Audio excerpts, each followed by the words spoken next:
I'm KRISTINE SORENSEN, host of your KidCast and mom of 3, and I'm here with Charlie and Latasha Batch, executive director and founder of Best of the Batch Foundation, which helps so many kids in our area.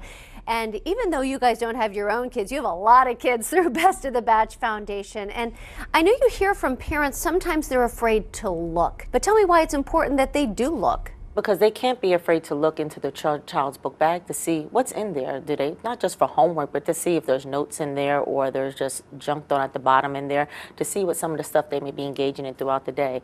Don't be scared to look into their phones. You don't have to look at their messages, just glimpse at the apps. You could just see the icons and then go search the icons that they have, because there's good icons and there's bad apps out there too as well. And you can see what they're engaging in. If you see a bad one on there, then, you know, search a little more, like I need to click on this app and see what they're doing in there.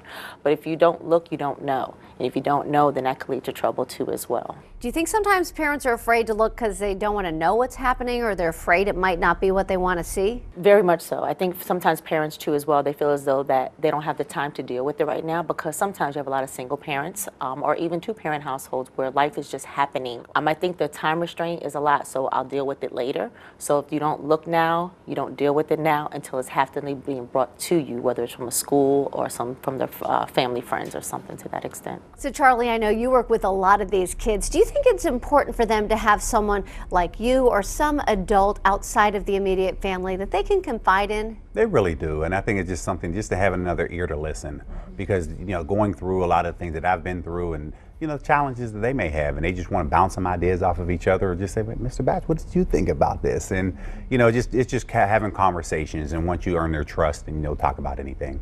And I know you guys both do that at your foundation. Yes. Tell me how you guys work with so many children there. We work with, out of the 3,800 children that we serve annually, about 1,100 come through our door physically. On a daily, we have roughly about 50 children that we work with, and it's building trust and knowing that we have their best interests. And sometimes they just want to know that someone cares about them, and they're not always, you know, when they're at school, they're being told what to do all day. When they go home, they're being told what to do. Well, here they could just unwind. Let's figure out what you want to do today. Do you want to play with robots? Do you want to just get on the computer and listen to music? Do you want to study? Do you want to do homework? It's what's best for them, so they could be a child at that particular moment. And when you do that with them, they're like, oh, they care about me.